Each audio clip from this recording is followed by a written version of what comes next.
pourquoi parler de trucs profonds quand finalement on peut parler de choses faciles et détourner le sujet principal? Aujourd'hui, mesdames et messieurs, je me suis dit que c'était une très bonne occasion pour parler de la diversion politique. En effet, dernièrement, en Belgique, il s'est passé un événement qui, habituellement, voilà, serait juste passé dans les journaux, mais de manière très rapide et fugace, surtout avec l'arrivée de l'Euro de football et d'autres événements hein, qui sont hyper importants, Jürgen Konings, etc., etc. Bref, mais non, il y a décidément hein, des gens, et notamment ici la droite, qui a envie de parler de sujets mais vraiment hyper importants. Quoi. Vraiment, qui sont au centre de l'attention parce que... pourquoi parler de choses sérieuses hein, alors que l'on peut parler de code vestimentaire hein. Donc aujourd'hui, on va en discuter, on va un petit peu en débattre. Comme d'habitude, n'hésitez pas à mettre votre opinion en commentaire. Mais vous allez voir, je trouve ça hyper important de revenir dessus. J'en ai parlé sur mon Twitter, d'ailleurs je vous invite à me suivre sur Twitter, si ce n'est pas encore fait. J'en ai un petit peu parlé, alors c'est vrai que je suis pas très actif dessus, mais j'en ai un petit peu parlé sur Twitter, et je trouvais ça très important de revenir dessus, parce que c'est un exemple parfait de ce qu'on appelle une diversion politique. Donc, on arrive sur cet article, ça résume plus ou moins, je vous donnerai les précisions, mais Écolo, donc un parti de centre-gauche, désigne une commissaire voilée pour l'égalité des femmes et des hommes, contraire au principe de neutralité de l'État pour le MR, qui est donc la droite, le mouvement réformateur. Izan, par contre la photo, franchement, la RTB, franchement, soyez sympa quoi, prenez pas ce genre de photo. Ihsan Aouache a été désigné commissaire du gouvernement auprès de l'Institut pour l'égalité des femmes et des hommes. Cette désignation s'est faite sur proposition de Sarah Schlitz, écolo, secrétaire d'État à l'égalité des genres, à l'égalité des chances et à la diversité. Ihsan Aouache a été choisie pour ses qualités professionnelles et son parcours, communique-t-on chez Écolo. Mais le fait qu'elle porte le voile suscite l'ire du MR pour qui la désignation d'une femme portant un signe convictionnel comme commissaire du gouvernement à l'Institut de l'égalité des femmes et des hommes est totalement contraire au principe de neutralité de l'État. Alors, moi, j'ai un gros souci avec cet argument de principe de neutralité de l'État, et je l'expliquais notamment par mon tweet sur Twitter, c'est qu'en fait, parler de neutralité, c'est vrai qu'il faut essayer d'être neutre. Nous, en Belgique, on est un État neutre. En France, vous êtes un État laïque. En Belgique, donc, on a littéralement aucune croyance, mais on n'en a pas non plus. Voilà, on n'est pas... comment dire c'est un peu comme si, finalement, l'État ne se prononçait pas sur ses croyances. D'accord ? Donc, toutes les croyances sont au même niveau et ont droit aux mêmes aides à partir du moment où elles sont reconnues. Et c'est pour ça qu'en fait, il y a une espèce de principe qu'on appelle de neutralité, hein, où on estime qu'aucun signe religieux ou d'appartenance ne devrait être montré dans une administration, par exemple. Sauf que le truc, c'est que tous nos politiciens, ils sont quand même en costard. Or, personnellement, moi, j'ai pas les moyens d'acheter un costard, si ce n'est chez H&M vite fait, mais eux, ça se voit, ce n'est pas ce genre de costard qu'ils achètent. Donc, c'est là où j'ai envie de dire, mais alors du coup, le costard, ça représente quand même plutôt la richesse, une espèce d'aisance dans sa manière de dépenser son argent. Donc, je trouve que, du coup, si effectivement, pour un principe de neutralité, il faudrait aussi que, bah, du coup, ils s'habillent tous en jeans et en t-shirt. Et on pourrait aller plus loin hein, pour plein de trucs, hein. Pour la neutralité de l'État. Dans les administrations, on pourrait se dire, bah, du coup, comme il faut que ce soit neutre, il faut qu'il y ait autant de femmes que d'hommes. Dans les administrations, comme il faut que ce soit neutre, fini de vous habiller comme vous voulez. Hein. Si vous vous habillez, par exemple, vous êtes gothique, je sais pas pourquoi je viens toujours avec les gothiques, j'ai l'impression, mais si vous êtes gothique, eh bien vous habillez tout en noir, bah non, vous pouvez pas, parce que neutralité de l'État, du coup, vous allez... Mais alors, du coup, on impose un uniforme, alors, dans les administrations. Donc, j'avoue que c'est là où ça me pose un problème, déjà, c'est que on s'arrête où, en fait, dans la neutralité ? C'est que si on veut vraiment que ce soit neutre, alors on doit imposer, notamment, une tenue vestimentaire dans toutes les administrations, mais toutes celles de Belgique, alors, au niveau fédéral et tout.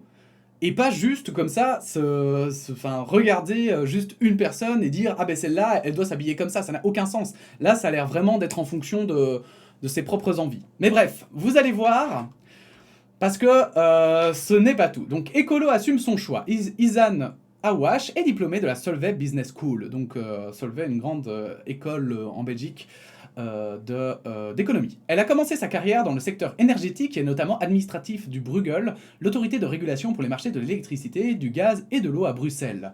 Izan Awash, qui porte le voile, est également à l'origine de plusieurs initiatives en faveur des jeunes et des femmes. Izan Awash a été choisi pour ses qualités professionnelles et son parcours, pas pour un symbole particulier, assure-t-on ce mardi chez Ecolo. L'annonce de cette désignation intervient alors que le dossier du voile à la STIB continue à susciter des remous. Donc, pour ce qui est du dossier du voile à la STIB, et c'est pour ça qu'on en a parlé pendant 10 ans, c'est trop chiant, vraiment. Vous allez voir, mais c'est trop chiant. Donc, il y a eu une affaire de voile à la STIB. La STIB, c'est la Société des Transports Intercommunautaires, je crois, de Bruxelles, un truc du style. Et en fait, c'est juste les transports en commun de Bruxelles. Et ils se sont fait, en justice, ils ont été jugés coupables de discrimination envers une personne qui portait le voile et qui avait été refusée parce que à la STIB, ils estimaient qu'on ne pouvait pas porter le voile. Ils ont été condamnés pour discrimination par la justice, et la STIB a décidé de ne pas aller en appel parce qu'ils ont dit, et ce que je trouve qui est, honnêtement, hein, je trouve que c'est une manière assez, je vais dire, mature et intéressante en fait de prendre cette décision de justice. Ils ont dit, nous on veut vraiment pousser l'inclusivité dans notre société, donc on va tenir compte de la décision de justice et on va réfléchir à refaire les règles dans notre société pour qu'il y ait plus d'inclusivité et préciser dans quel moment on peut et dans quel moment on ne peut pas. Voilà. Et ça, je trouve ça intéressant parce qu'au moins il y aura un débat derrière et il y a une réflexion. Parce que bon... Enfin voilà, comme je le disais, est-ce qu'alors du coup tout le monde doit porter un vêtement unique qu'on fournit, ou bien est-ce qu'on laisse les gens s'habiller comme ils veulent? Enfin voilà, c'est des trucs... et en fait, ça a amené ici à cette commissaire qui est nommée, mais en fait le truc c'est que c'est pas du jour au lendemain qu'ils ont décidé de la nommer, ça c'est plus que probablement faux. En général, quand on nomme quelqu'un, ça prend du temps et on est au courant bien avant. Donc vraiment, ça me paraît être vraiment une fausse polémique, mais puissance 10 000 quoi. Bref, c'est pas la seule critique que j'ai à faire. Vive réaction du MR. Sur Twitter, le président du MR, Georges-Louis Boucher, donc président du mouvement réformateur, dont le parti siège avec Ecolo au sein du gouvernement fédéral, a vivement réagi assurant que cette désignation découlait d'une prérogative de la secrétaire d'État sans que nous ayons été consultés. Pour le président du MR, une personne voilée à cette fonction n'est pas le bon casting. La désignation d'une femme portant un signe convictionnel comme commissaire du gouvernement de l'Institut de l'égalité des femmes et des hommes est totalement contraire au principe de neutralité de l'État, écrit-il sur le réseau social. Et, alors, il adore parler sur les réseaux sociaux, hein. Il adore, hein. Il parle tous les jours, et j'avoue que je comprends même pas, les journaux le reprennent à chaque fois, quoi qu'ils disent en fait. Et c'est chiant, mais c'est chiant, parce qu'il dit pas toujours des trucs intéressants, quoi. Georges-Louis Boucher prend l'exemple du problème qui se pose actuellement à la STIB. La Société des Transports Publics bruxelloise a été condamnée dans une affaire de discrimination à l'embauche à l'encontre d'une personne qui porte le voile. À la STIB, le commissaire du gouvernement a dû prendre position dans ce dossier et demander au gouvernement bruxellois d'examiner un éventuel appel de la décision de justice qui condamne la STIB. Donc la STIB, comme c'est une société publique, ça veut dire qu'il y a aussi des membres du gouvernement, donc je crois pas dire de conneries en disant des députés, ou en tout cas des membres de partis, qui sont nommés parmi les conseils d'administration ou des trucs du style. Donc ils ont aussi un choix décisionnaire, c'est une façon en fait pour faire en sorte que les sociétés publiques soient vraiment publiques en partie, que ce ne soit pas juste tiens, elle appartient à l'État mais ce sont que des cadres privés qui la gèrent. Voilà. Et la personne qui s'occupe de ça, c'est apparemment une personne qui fait partie du CDNV, un groupe de droite, à droite dans le spectre politique. Hein. Je rappelle que je dis les partis, quelles sont plutôt leurs tendances, pas pour discriminer ou quoi que ce soit, mais bien pour que vous puissiez vous le répertorier dans votre tête et vous faire une espèce de carte et comprendre qui fait quoi et comment. Et ce qui est marrant, c'est que le CDNV, si je dis pas de conneries, c'est le parti catholique en Belgique. En fait, je trouve ça très marrant parce que c'est très ironique qu'un parti religieux demande qu'on soit plus neutre. Enfin, c'est... Tu te dis, mais ça aurait été une femme qui porte une croix en collier, est-ce qu'on aurait fait autant chier? Je sais pas. Je me pose la question. Et je me demande s'ils auraient pas fait l'inverse. Ils auraient dit, mais non, c'est bon, ça passe. Donc voilà, c'est ça que je trouvais marrant. Mais bon, bref, on continue. Et si la commissaire du gouvernement fédéral Ihsan, pardon, je suis désolé, hein, Awash avait à traiter d'une affaire du même ordre, s'interroge le MR. Le commissaire du gouvernement de la STIB a été confronté à la question d'une décision de justice sur le voile. Comment assurer la neutralité du traitement du dossier ici, écrit Georges-Louis Boucher. Pour des raisons électorales, Écolo bafoue un principe fondamental d'une démocratie libérale, ajoute le président des libéraux francophones, selon qui le port du voile doit rester une liberté individuelle garantie. Alors, je sais pas si la Belgique, et ça je me suis demandé quand j'ai lu ça, je me suis demandé, est-ce que la Belgique est une démocratie libérale? La démocratie libérale, parfois appelée démocratie occidentale, est une idéologie politique et une forme de gouvernement dans laquelle la démocratie représentative fonctionne selon les principes du libéralisme, à savoir la protection des libertés de l'individu. Ouais, mais ça répond moyen, quoi. Ça répond moyen, quoi. Bon, je ferai les recherches éventuellement après. Si quelqu'un peut répondre en commentaire, il pourra le dire. Pour Georges-Louis Boucher, la neutralité de l'État ne peut être mise en cause pour assouvir le communautarisme des partis en recherche d'électeurs. Le voile librement porté ne pose aucune difficulté, mais faut-il rappeler qu'il est dans certaines familles ou certains pays un outil de domination contre les femmes, conclut Monsieur Boucher. C'est dans ce contexte, je reviens pas là-dessus parce qu'on va lire sa série de tweets pour la critiquer. C'est dans ce contexte chahuté que le MR déposera à la Chambre une proposition de loi identique à celle déposée au Parlement bruxellois visant à interdire les signes convictionnels dans la fonction publique. Le texte concernera également les commissaires du gouvernement qui, selon les libéraux, ne sont pas des administrateurs désignés par un parti, mais des représentants de tout l'exécutif se devant donc d'être neutres. Donc ça c'est pour l'article, et honnêtement, on sort du Covid. On est en déconfinement. L'économie est à la ramasse. Les restaurateurs sont en train de chialer leur mort. On a plusieurs problèmes, notamment on sait qu'il y a des violences dans les familles suite au confinement. On sait que maintenant il y a eu quelques soucis avec la vaccination. On va en reparler d'ailleurs aujourd'hui. Bref, il y a pas mal de problèmes qui sont sur le feu. Et on s'attarde sur un putain de voile. Alors, en fait, moi ce qui me pose problème là-dedans, hein, c'est que même en dehors de chacun nos opinions hein, par rapport au voile, c'est que sincèrement, je pense hein, vraiment qu'ici on est face à une énorme diversion. Parce que c'est une façon pour ce président de parti, il a toujours, notamment, je trouve, et c'est mon opinion, bien sûr, mais je trouve qu'il a toujours un souci à relever, mais qui ne porte pas la responsabilité de son parti. Voilà. Et clairement, ici, vraiment, est-ce que c'est pour le moment, est-ce que vraiment c'est important? Parce qu'en plus, non seulement c'est une diversion, mais en plus c'est une diversion vraiment crasse, parce que, je ne sais pas si vous remarquez, mais il ne parle pas une seule fois de la personne qui a été désignée et de ses compétences. Pas une seule fois. Je vais vous montrer son tweet, mais vraiment, je trouve ça vraiment très bas. Parce que il n'y a pas de... enfin, et on peut parler aussi de cette dame qui va prendre, qui va prendre les rênes. Si elle se trouve, elle est super bien. Si ça se trouve, elle est critique envers le voile. Enfin, je sais pas, hein, j'en sais rien. Moi, je connais pas ses positions. Ça, ce qu'elle les porte, que forcément, elle est d'accord avec, ou j'en sais rien. Et non, on ne parle pas de ça. On l'a réduit à son voile et je trouve ça hyper irrespectueux. Mais vraiment hyper irrespectueux. Mais bon, bref. Ça, c'est mon avis. On va lire maintenant son opinion, ce qu'il a posté sur Twitter. C'était pour le tournage de cette vidéo, c'était hier, à midi 1h. Et vous allez voir que c'est assez étrange qu'il parle de ça hier et qu'il n'ait pas parlé d'autre chose. La désignation d'une femme portant un signe convictionnel comme commissaire du gouvernement de l'Institut de l'égalité homme-femme est totalement contraire au principe de neutralité de l'État. Le commissaire du gouvernement de la STIB a été confronté à la question d'une décision MIVB, c'est parce que c'est en néerlandais, je vous le dis quand même, STIB c'est en français, MIVB c'est en néerlandais, a été confronté à la question d'une décision de justice sur le voile. Comment assurer la neutralité de traitement du dossier ici? Pour des raisons électorales, Écolo bafoue un principe fondamental d'une démocratie libérale. Là-dessus, j'ai envie d'aussi retourner l'argument. Hein. La personne qui a été choisie, si elle est, si elle ne croit, je perds le mot, mais si elle est laïque, par exemple, Bah du coup aussi, hein, elle est pas neutre. Donc du coup, on fait comment? Non, c'est parce que je dis ça, mais et si elle est catholique? Comment on fait? Parce que du coup, elle aura aussi une position. Soit plus proche de la religion, soit si par exemple elle est moins respectueuse des autres religions, elle pourrait totalement dire bah non. Donc comment on fait en fait?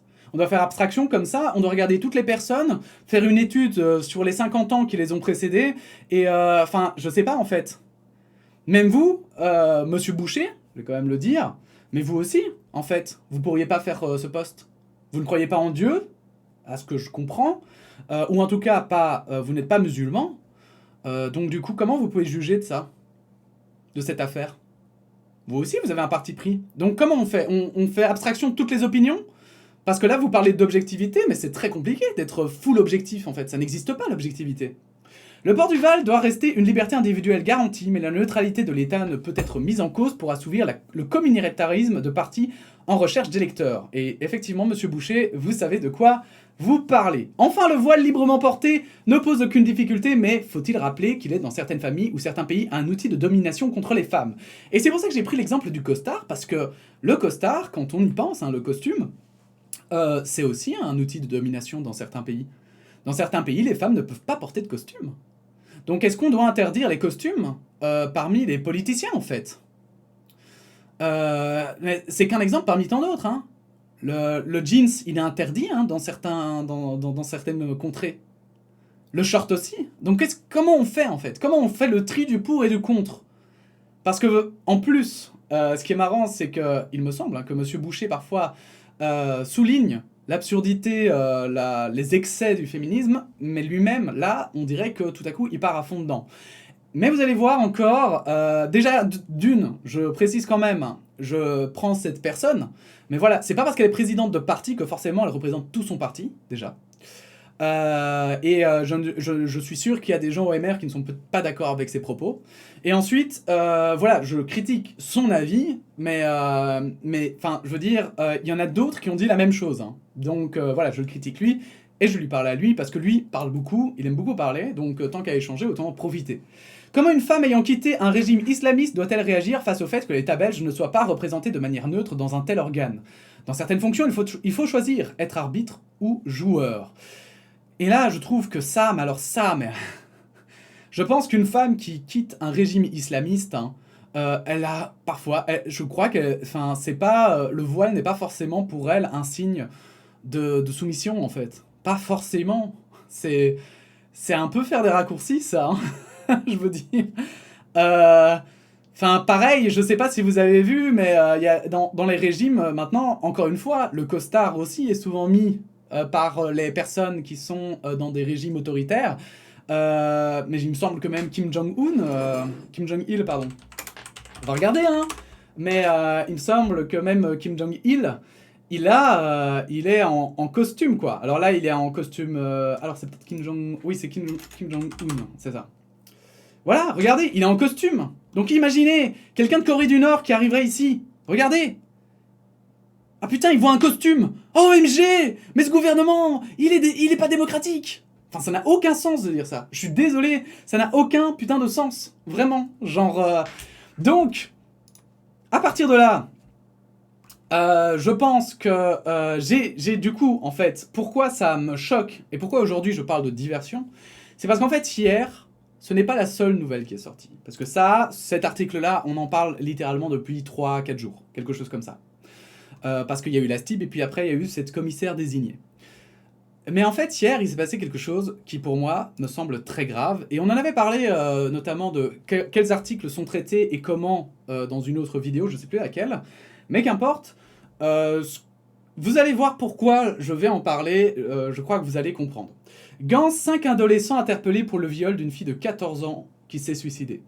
Après analyse des images, la police a interpellé les 5 agresseurs présumés pour viol, attentat à la pudeur, ainsi que la prise et la diffusion de photos susceptibles de constituer une atteinte à l'intégrité d'une personne. Alors cet article est extrêmement badant, je ne vais pas rentrer dans les détails, si ce n'est que ici, je vais quand même partager le numéro anti-prévention du suicide, qui est gratuit et anonyme. N'hésitez vraiment pas, si vous êtes jeune ou quoi que ce soit, ou pas d'ailleurs, hein. N'hésitez pas, vraiment, il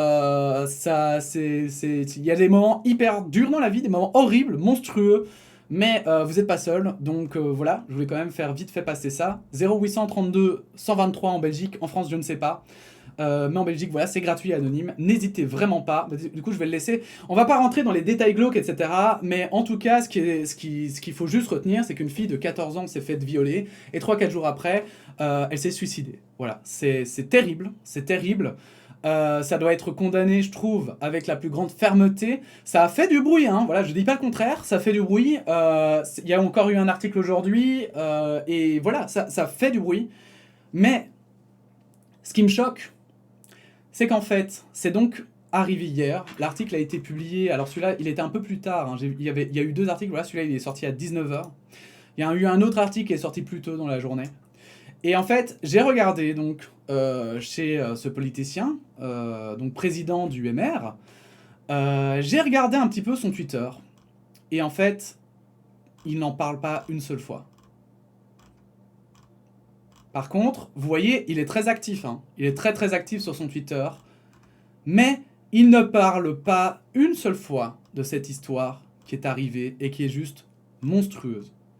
Qui est monstrueuse et qu'il faut souligner qu'elle est monstrueuse parce qu'aujourd'hui on a un gros problème avec les violences. On a un gros problème avec le revenge porn. On a un gros problème parce que cette fille s'est suicidée suite à la diffusion de son viol sur internet. Et en fait, il n'en parle pas une seule fois. Une seule fois. Donc, Monsieur Boucher, vous qui vous dites pour l'égalité entre les hommes et les femmes, j'ai envie de dire presque féministe finalement, qui vous scandalisez pour le port du voile par une représentante de l'État, pourquoi vous ne vous scandalisez pas quand vous voyez que tout à coup il y a eu 5 adolescents qui ont fait ce genre qui ont eu ce genre de comportement? Pourquoi vous ne le relayez pas? Pourquoi? En fait, parce que ça, ce serait bien plus efficace que de parler du voile. Parce que cette fille de 14 ans, elle n'était pas voilée. Elle a rien fait pour mériter ça en fait. C'est un ami qui l'a invité simplement et qui lui a fait surprise. Voilà, j'ai 4 potes et on va te faire passer un sale quart d'heure. Ça a amené à la mort de quelqu'un. On parle quand même de la vie de quelqu'un, d'une jeune fille qui n'avait rien fait. Alors moi je le demande quand même, hein, pourquoi vous relevez un bête voile en estimant que vraiment c'est hyper important, mais ça, vous ne le relevez pas sur votre compte Twitter. Et regardez hein, à quel point vous relevez ce voile. Ah, regardez-le, hein, c'est un incroyable nombre de retweets. Hein. Je trouve ça vraiment, moi personnellement, en tant que citoyen, ça me choque. Voilà, ça me choque énormément. Pas parler une seule fois. Alors que vraiment, hein, pour moi, hein, ça devrait être pointé du doigt. Pour dire, non, ce n'est pas possible. On ne peut pas imaginer ça dans une démocratie. On ne peut pas imaginer que les femmes, dans nos pays, puissent vivre ça. C'est pas normal. Donc clairement, on est face à une diversion politique, hein, parce que je peux vous le dire que les féministes ont réagi au quart de tour quand elles ont appris cette nouvelle, et ça montre aussi que visiblement Monsieur Boucher semble féministe à différents niveaux, mais voilà, je trouvais que c'était important de revenir dessus. J'insiste, il n'est pas le seul, hein. C'est parce que je suis tombé sur lui, mais il n'est pas le seul, et évidemment il est président d'un parti politique, donc il a plus de visibilité, mais aussi parce qu'il est plus actif, hein, et malheureusement, plus on est actif, mieux on peut propager ses idées, mais plus on est critiqué aussi, ça me paraît logique. Et donc, voilà, moi personnellement, ça m'a assez choqué, parce que je trouve que, voilà, cette diversion, finalement, aura bien marché, parce qu'on en aura parlé pendant 4 jours, et finalement, cette histoire de viol, qui est pourtant extrêmement grave, qui a amené à la mort de quelqu'un qui n'avait rien demandé, finalement, eh bien, j'ai peur qu'à cause de ça, elle passe à la trappe. Voilà. Donc j'espère, voilà, je souhaite en tout cas tout le courage possible à la famille, évidemment, de la victime. Sinon, écoutez, la morale de cette histoire, c'est faites gaffe aux sujets qui sont traités, parce que ce n'est pas parce que, et c'est pour ça que j'ai pris aussi cet exemple-ci, il est quand même président de parti, donc on l'écoute beaucoup plus. Il va apparaître beaucoup plus souvent dans les journaux, mais c'est pas parce qu'il est président de parti que forcément ce qu'il dit est intéressant. Ce qu'il dit est, ma foi, j'oublie toujours le mot, c'est horrible. Pertinent, voilà. Donc faites bien attention à pas vous laisser piéger Et bon, et à passer sur les vrais débats, hein. Pour reprendre en exemple le port du voile, à voir comment les femmes sont traitées justement dans nos pays, à voir comment on peut éviter les violences conjugales, comment est-ce qu'on peut faire en sorte que les religions soient beaucoup plus ouvertes et tolérantes, etc., etc., etc. Voilà. Et bien voilà, là-dessus, si vous avez trouvé cette vidéo intéressante, n'hésitez pas à la partager, n'hésitez pas à la liker et à vous abonner, et puis sinon, n'hésitez pas évidemment à donner votre opinion en commentaire, c'est même le but de ces vidéos. Et puis sinon, je vous dis à bientôt pour de nouvelles actualités. Voilà, la bise.